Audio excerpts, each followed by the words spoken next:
은혜와 사랑이 한량없으신 주여와 아버지 하나님, 죄를 항상 보호하시는 중에 병마 많은 세상에서 건강하게도 하시고 시험이 많은 세상 가운데도 믿음을 지키게 하시고 날마다 우리의 마음과 생각을 어지럽히는 일들이 많고 때로 우리를 낙심케 하고 실망케 하는 일들이 줄빗하지만은 이 모든 사건 속에서 우리가 한 번 더 주님의 뜻을 깊이 깨달으면서 주님 앞에 나와 오늘도 겸손히 찬송하며 기도하며 하나님께 다시 한 번 헌신하며 주의 뜻을 생각하고 주를 찬송케 하시오니 진심으로 감사하옵나이다. 하나님 아버지, 이 날이 복되게 하옵소서. 내 일생의 가장 중요한 날로 기억될 수 있는 날이 되게 하시고 가장 행복한 날로 그렇게 생각할 수 있는 아름답고 귀한 날이 되게 하옵소서. 어떤 소식을 듣더라도 놀라지 않게 하시고 어떤 일을 보면서도 당황하지 않고 또한 모든 사건을 통해 음성을 들으며 주의 크신 능력을 확인하며 우리에게 향하신 하나님의 사랑이 얼마나 위대하고 놀라운 것인가를 순간순간 다시 깨닫는 이 아침 되기를 기도하옵나이다.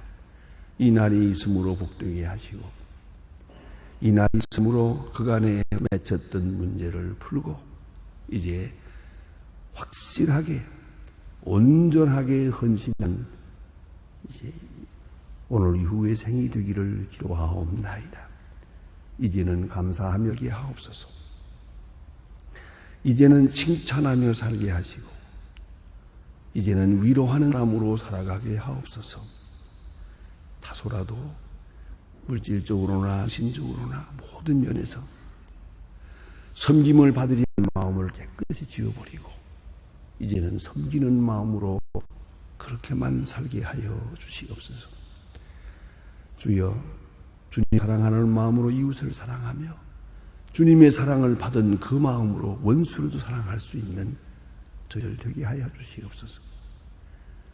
우리의 도움을 필요로 하는 사람들에게 우리 자신을 바치면서 만족하게 하시고 주어라도 헌신에 인색하고 또 봉사할 수 있는 기회를 놓치는 자가 되지 않게 하옵소서. 하나님 아버지, 오늘도 하나님의 말씀을 바로 전하고 바로 듣고 바로 깨닫고 이 말씀의 능력으로 하루 살고 또 승리하게 하옵소서. 우리가 이 자리에서 기도합니다. 우리가 위하여 기도하는 모든 사람들이 복을 받고 우리가 여기 있음으로 해서 주께서 이 땅에 큰 은사를 더할 수 있게 해 주시옵소서. 하나님의 말씀을 열심히 전하고 성실히 그리고 주의 말씀과 함께 한평생을 살아가옵소서. 교회를 섬길 때마다 기쁨과 감격한 마음으로 섬기게 하옵소서. 주여, 이 나라를 지키고 돌보심을 합니다. 인간의 모든 생각을 다 제하심도 합니다.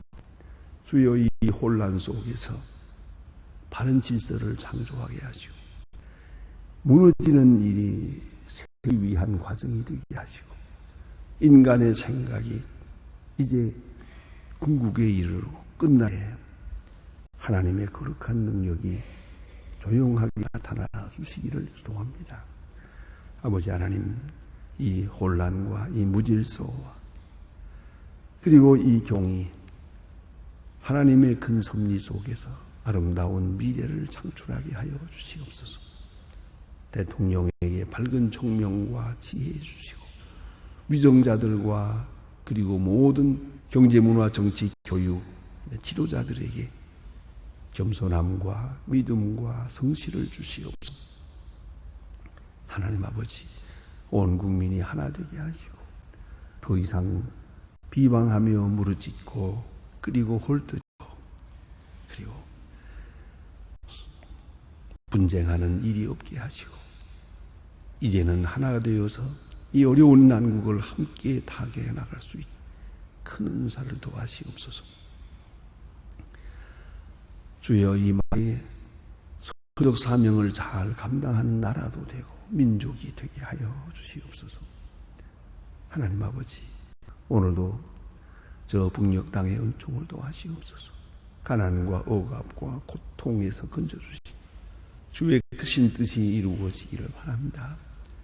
그 옛날 우리가 8.15왕을 맞았던 것 같은 큰 기쁨과 감격의 날을 속히 주시옵소서.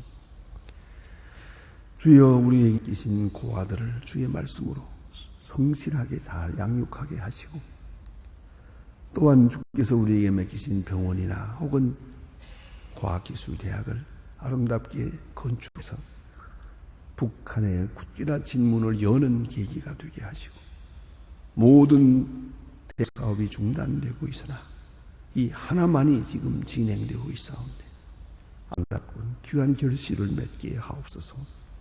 이를 위한 우리의 사명을 다하게 큰 은사를 하시옵소서.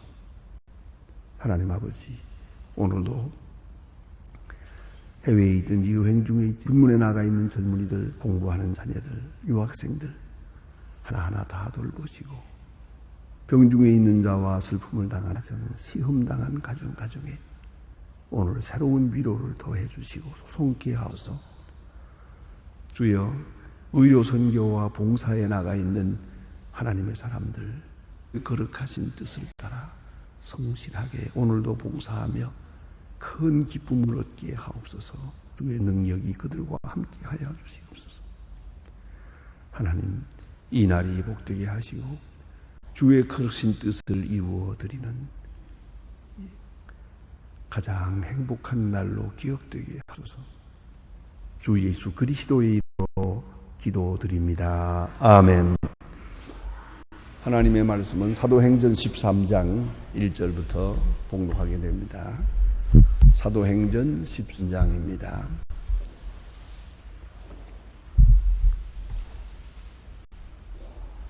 사도행전 13장 1절로 3절까지만 오늘 아침 보겠습니다. 1절로 3절입니다. 사도행전 13장 1절로 3절 지금 다 같이 보겠습니다. 안디옥 교회의 선지자들과 교사들이 곧 바나바와 니르게라 하는 휴무원과 구레네 사람 실비오 분봉왕 헤롯이 세롯동생 그 사울이라 주를 섬금식할 때에 성령이 내를 불러 이르시기 위하여 바나바와 사울로 세우라 하니 이는 이에 금식하고 기도하고 두 사람을 안수하여 보내니라. 아멘. 오늘 본문은 대단히 중요한 사도행전의 중요한 장입니다. 언제나 중심이 있고 중심교회가 있고 중심인물이 있기 마련입니다. 이 점을 우리 생각해야 합니다. 다 하나님의 사람이지만 다 주의 일하는 사람이 아닙니다. 다 주의 일하지만은 또 역시 거기에 지도적인 분이 있고 주도적인 분이 있고 중심적인 분이 있습니다. 그래서 하나님의 큰 뜻이 이루어지게 되어 있습니다. 교회도 마찬가지입니다. 대표적인 교회, 중심교회가 있기 마련입니다. 그걸 우리가 꼭 생각해야 합니다. 그래서 그때 교회는 잘 아시는 대로 예루살렘 교회, 예루살렘 교회가 중심교회가 되고 주도적인 교회가 됩니다. 그 다음에 이방으로 향할 때는 교회가 예루살렘을 떠나 이방 선교로 향할 때, 이방인을 향할 때에는 안디옥 교회가 중심교회가 됩니다. 오늘 그 얘기입니다. 안디옥 교회. 이 안디옥 교회가 중심이 되고 그 다음에 우리 잘 아시는 대로 로마가 중심교회가 됩니다. 자, 그리고 그 다음에 영국, 그 다음에 미국, 그 다음에 우리 한국으로 교회가 오지 않았습니까? 오늘도 세계를 주도하는 선교적 차원에서, 교회적인 차원에서 중심교회가 있어야 하고 또 누가 되어야 하느냐 하는 것이 매우 중요한 것입니다. 자, 이제 교회가 예루살렘 중심교회에서 이제 안디옥 중심교회로 이방교회가 이렇게 그 중심 옮겨서 역할을 감당하게 됩니다. 이미 말씀드린 것처럼 안디옥이라고 하는 것은 당시 정치적으로 보면 로마 나라의 제3의 도시입니다. 제일 큰 도시가 그 당시 로마죠. 그 다음에 알렉산드리아, 그 다음에 이제 세 번째가 안디옥이다. 그 당시 2000년 전 그 당시에 무려 50만이었다고 그렇게 말하고 있습니다. 대단한 중요한 큰 도시입니다. 이제 여기를 이제 거점으로 해서 이제 세계 선교가 이루어지게 됩니다. 이제 거기에서 우리가 생각해야 되는데 잘 알아야 할 것은 이게 많은 핍박이 있었습니다. 그 핍박이 이제 멎었습니다. 헤롯이 죽음으로 해서 일단 핍박이 정지됩니다. 여기서 우리가 생각해야 됩니다. 핍박이 있을 때는 교회는 질적으로 성장합니다. 내용적으로, 겉으로는 수적으로는 크게 성장을 합니다. 그러나 좋은 사람, 순교자가 돼요. 순교자를 보면서 순교적 신앙을 가지게 돼요. 그래서 이런 그 질적인 그런 면에서 교회가 깊이 성장을 하게 됩니다.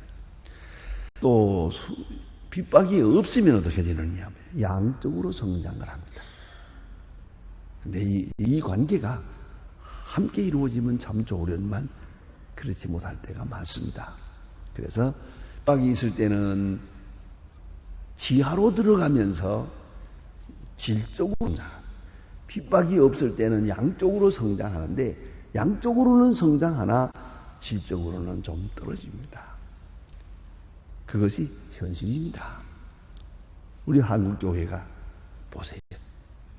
일본 사람들이 핍박을 할 때 교회가 질적으로 성장했어요.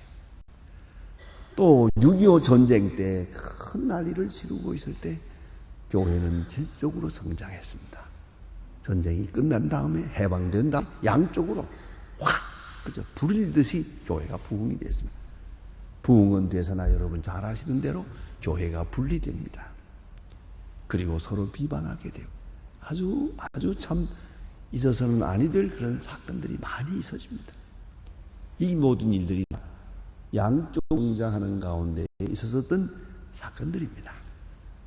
그래서 핍박 속에서는 질적으로 성장, 핍박이 멎고 평온하게 되면 양쪽으로 성장을 하지만은 질적으로는 오히려 무너진다 하는 것을 생각해야 되겠습니다.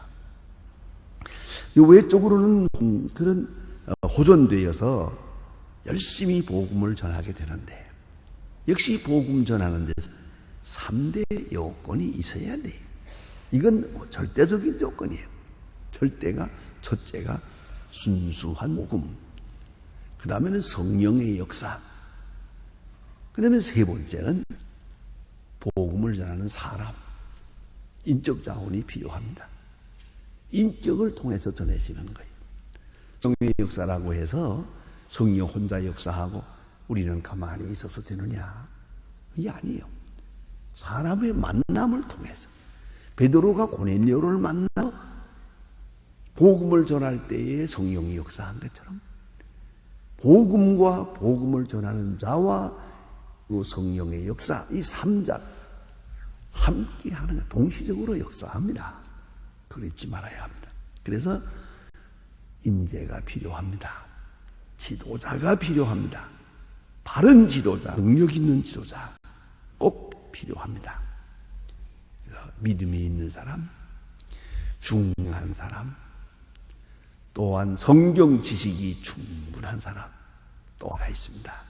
그것은 오랜 훈련을 겪은 사람. 여러분 아시는 대로 바울 같은 사람은 참 드라마틱한 경험을 하지 않았습니까? 다메섹 도상에서 예수를 만났습니다. 그는 기적을 보았고 성령을 받았습니다. 이제 복음을 전하려고 하지만 벽에 부딪힙니다. 다메섹에서 전하다가 죽이려고 하죠. 예루살렘에 가도 안 되죠. 아마 적으나 낙심했을 게요. 고향으로 돌아가지. 그리고 아라비아로 갔어요. 이런 기간 3년이라는 기간이 지나갑니다. 그리고 바나바라고 하는 귀중한 사람을 만나서 그가 이 바울이라는 사람이 꼭 필요하다고 생각을 해서 다메섹까지 가서 다소까지 가서 다소에서 고향에 가 있는 이 사울을 데려옵니다. 그래서 안디옥에서 1년 동안 동사자로 일하게 됩니다. 바나바와 같이. 바나바는 예루살렘 교회로부터 파송된 사람이요. 정식 그 모든 그 교회 법을 갖춘 교회 지도자입니다. 그런가 하면 사울이라는 사람은 그대로 경험이 있을 뿐이지 그런 정식 교회에 그런 세움을 받은 사람은 아닙니다. 이제 바나바가 가서 그를 불러와서 함께 함으로써 여기서 이 시작이 이루어지는 겁니다. 대단히 중요한 사건입니다. 바나바가 바울을 발굴해서 교회의 지도자 되게 한 것입니다. 이렇게 해서 한번 생각해 보십시다. 무려 3년이라는 시간이 지나갔어요. 예수님께서 사도 바울을 만나주신 것은 3년 전이에요. 많은 경험도 한 텐데 부족해요. 좀 더 준비해야 했어요. 아라비아 3년이 필요했어요. 많은 어려움도 겪었고 시련도 있었고 낙심할 만한 그 사건들이 많이 있었을 것이나 3년이 지난 다음에 거기서 많은 경험을 하고 이 기간을 신학적으로는 그렇게 설명합니다. 그가 가진 체험과 성서적 지식을 통합해 거기에다가 자기 경험을 합쳐서 신학화하는 그런 기간이었다. 그의 신학, 그의 복음을 바울의 복음을 신학화하는 과정에 그런 기간이었다. 이게 3년이 필요했어요. 꼭 잊지 말아야 합니다. 누가 오늘 정말 희한한 경험을 했다고 합시다. 큰 체험을 했다고 다음 선교사가 될 수 있는 겁니까? 그런 거 아니에요. 많은 훈련도 필요하고 또 경험도 필요합니다. 이걸 겪고 나서 어느 수준에 도달해야 비로소 하나님의 역자가 된다는 거 잊지 말아야 합니다. 오늘 은혜 받고 내일 전도하겠다고 나서겠다고 하는 분 많아요. 참 많고요. 또 여기저기 그런 사람들 많습니다. 선교사로 나가겠다. 그러면 자 우선 공부도 많이 해야겠고 일반적인 공부도 하고 또 시도 하고 또 이 교회 경험도 하고 그리고 이 선교사로 나갔으면 참 좋겠는데 그런 경우가 참 많아요. 대학을 나오고 어쩌다가 사업하다가 어떤 체험을 받았어요. 그리고 마음에 불을 받으면서 선교사로 나가겠다고 그러고 또 이건 돼요 진짜로. 심지어 자비량하고 나가기도 하고 나가서 일을 하다 보니까 벽에 부딪혀요. 아 이거 안 되겠구나. 그때 신학을 하겠다고 그래요. 그래서 이미 선교사 일은 시작해 놓았고 신학도 해야겠고 이거 난감한 거예요. 이 두 가지 다 해야 되니까. 그래서 잘못하면 둘 다 엉성하게 되고 많은 걸 볼 때 참 유감스러워요. 아무리 체험이 중요하고 확실함이 있더라도 역시 시간이라고 하는 거예요. 어느 기간 훈련을 쌓아야 됩니다. 이것이 없이는 유능한 일꾼이 될 수가 없어요. 3년, 사도 바울에게 있어서 이 3년이라는 건 굉장히 중요한 것이에요. 그리고 다시 인턴이 있어 1년 동안 바나바와 같이 안디옥에서 사역하게 됩니다. 이건 견습이에요. 하나의 인턴십이라고 볼 수 있어요. 3년 플러스 1년 다시 하나님의 일하는 것을 1년 동안 같이 동사하게 되고 그 다음에 오늘 본문에 파송을 받는 그런 얘기가 여기에 있습니다. 여기 보면 여기 중요한 말씀들이 있는데요. 하나하나 깊이 살만한 말씀입니다. 이게 다 누군지 잘 알 수가 없어요. 니르게 바나바 니르게라 하는 사람 니르게라는 말은 발음을 바꾸면 니그로라는 말이에요. 이게 검다는 뜻입니다. 그래서 여기서 인종이 초월하게 됩니다. 근데 시므온은 모름지기 확실한 건 아닙니다. 모름지기 예수의 십자가를 대신 졌던 사람 구레네 시몬 바로 그 사람을 가르치는 것 같다. 그런 생각들을 많이 합니다. 구레남 루기오와 분봉왕 헤롯의 동생인 마나엠과 이런 사람들이 있는데, 여기 보니까 선지자들과 교사들이 있으니 그래서 이 사람들이 선지자들과 교사들이, 선지자와 교사, 프로페이티스, 선지자라는 말은 하나님이 지명에 세운 분이에요. 하나님이 세워서 영감을 얻고 계시를 받고 사명을 받은 사람, 소명을 받은 사람들이, 하나님께로부터 영감을 얻는 사람들이 바로 선지자예요. 교사라 하면 말씀을 가르치는 사람입니다. 이 사람은 사람이 교회가 세운 것이죠. 교회가 세운 것과 하나님이 직접 임명하는 거죠. 이 둘이 합쳐서 비로소 하나님의 사람이에요. 하나님의 사람은 자기만이 아는 하나님과 나와의 체험이 있고요.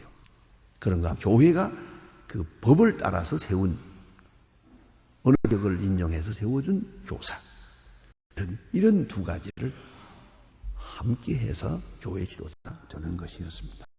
그런데 오늘 본문에 보니까 2절 말씀에 주를 섬겨 금식할 때에, 이런 말이 있는데, 주를 섬겨 금식할 때에 대단히 생각할 만한 말입니다. 섬긴다는 말이 이 말의 원문 그대로의 뜻을 살피면은 라이트 루겔몬으로 나온 말이다. 이것이 바로 섬긴다, 봉사한다 하는 말이요. 그래서 영어로 이 worship service라고 그럽니다. worship service, 서비스요, 서비스, 봉사 그 말이요. 하나님을 섬기는 것이 예배입니다. 경배로 하나님을 섬기는 것, 꼭 이걸 잊지 말아야 합니다. 그 말은 뭐냐면 이 섬긴다는 말은 섬김을 받으려 한다는 말하고 달라요.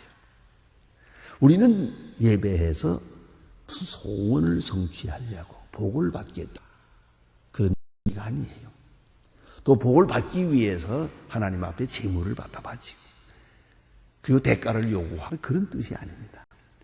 하나님을 예배하는 것은 하나님을 섬기는 것이요, 하나님을 기쁘시게 하는 것이요, 나의 세계에서 하나님의 세계로, 나의 뜻에서 하나님의 뜻으로 하나님을 섬기는 것이요, 그를 기뻐하는 것이요, 이게 예배입니다. 전적으로 하나님 섬겼기 때문에 금식이 따라갔어요. 그 말은 뭔가니 식사를 넘겼어요. 식사할 생각도 없었어요. 전적으로 주를 섬기는 그런 기간을 가졌다 하는 것이에요. 여기 한 사람이 들어가서 기도했다 그런 얘기가 아니에요. 온 교인이 함께 특별한 기간을 전적으로 하나님을 섬기는, 그 섬긴다고 하게 되면 기도하고 찬양하고 말씀을 읽고 강론하고 그리고 특별히 명상하고, 그런 동안에 식사할 생각도 없었어요. 그냥 넘겼어요. 식사 시간을 넘겼어요. 이래서 금식이 이루어집니다. 그러니까 하나님을 섬겨 금심했다, 전적으로 주께 예배하는 그런 중요한 시간을 가졌다 하는 것이요. 이때에 무엇을 구하고 무슨 거기들이 계획이 있고 소원이 있었던 거 아니에요. 하나님께 구했을 뿐이요, 하나님께 모든 것을 맡겼어요. 주의 뜻이 이루어지기만을 바라고 주님을 찬양하고 기뻐하고 있었어요. 바로 그 시간에 하나님이 직접 역사했어요. 오늘 보니까 이런 말씀하시고 성령이 가라사대, 이게 선교의 시작이에요. 사람이 세우고 사람이 계획한 거 아니에요. 성령이 가라사대. 이것은 선교학적으로나 예배학적으로나 교회적으로 아주 중요해요. 깊이 예배할 때 성령이 말씀하세요. 깊은 기도 생활 중에 성령 말씀하세요. 내게 말씀하신다. 또한 교회에 말씀하세요. 성령이 말씀하세요. 자, 이제 바나바와 사울을 따로 세우라 말씀하십니다. 그리고 본문에 보는 대로 따로 세우니 기도하고 두 사람을 안수하여 보내니라. 선교사로 파송하는 거예요. 이 두 사람은 이 안디옥 교회에 필요한 사람이에요. 절대적으로 중요한 사람이에요. 꼭 필요한 인물이요. 이 1년만 두 사람이 교회를 크게 부흥시키도록 역사했어요. 필요한 사람인데도 불구하고 이방으로 파송을 합니다. 이건 꼭 생각해야 됩니다. 우리만 여기 있어서는 안 돼요. 우리만을 위해서 일하라고 붙들어 놓아서는 안 돼요. 더 큰 일을 하도록 이 보낸다고 하는 일이 굉장히 중요한 의미를 가지는 거예요. 성령이 보내라고 명령하실 때 아까운 인재를 내놓았어요. 이걸 알아야 합니다. 좋은 인재라고 해서 여기 우리만 끼고 있고 귀한 종이라고 우리만 모시고 있고 그래서는 안 돼요. 밖으로 내놓아야 돼요. 그래서 더 큰 일을 하도록 세계적으로 역사하도록 해야 하나님의 뜻이 이루어질 것이에요. 마치 예루살렘 교회가 해야 할 선교를 하지 아니할 때 핍박을 통해서 저를 이방으로 내몰아서 선교를 가능케 한 것처럼 말입니다. 오늘 본문에서 그걸 자원적으로 이루어지고 성령이 친히 역사해요. 또 여기서 예루살렘처럼 그렇게 머물러 있어서는 안 돼요. 인내를 보냈어요. 이 보낸다는 말은 이 안디옥 교회로서는 귀한 인재를 잃어버린다는 말도 되는 거예요. 매주일마다 만나던 귀중 일꾼, 성경 잘 가르치는 분이고 능력 있는 주의 종인데 이걸 이방으로 내몰았어요. 여기도 할 일이 많아요. 아직 안디옥이 무슨 50만이 다 준비된 거 아니에요. 얼마든지 할 일이 있어요.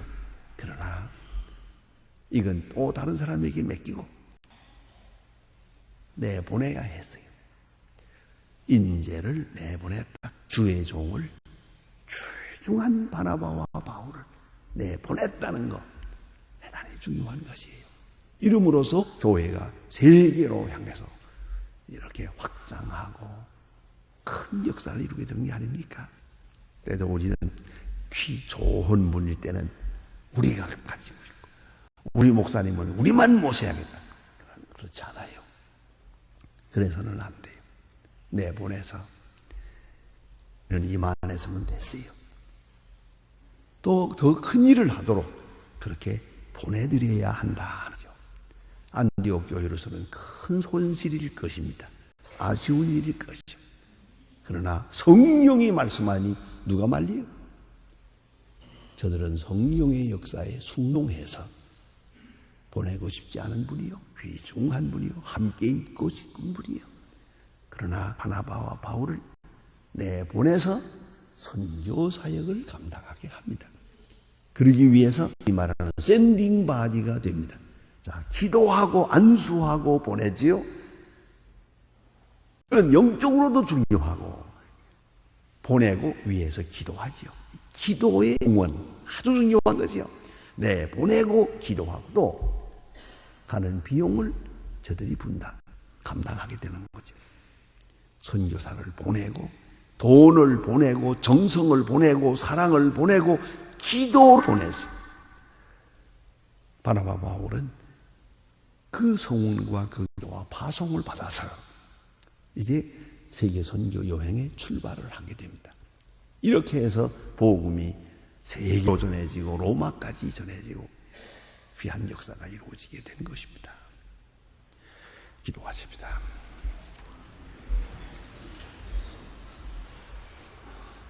하나님 우리 아버지시여 이름이 거룩히 여김을 받으시오며 나라의 마옵시고 뜻이 하늘에서 이룬 것 같이 땅에서도 이루어지이다. 오늘날 우리에게 일용할 양식을 주옵시고 우리가 우리에게 죄진 자를 사하여 준 것 같이 우리 죄를 사하여 주옵시고 우리를 시험에 들게 하지 마옵시고 다만 악에서 구하옵소서. 나라와 권세와 영광이 영원히 싸움나이다. 아멘.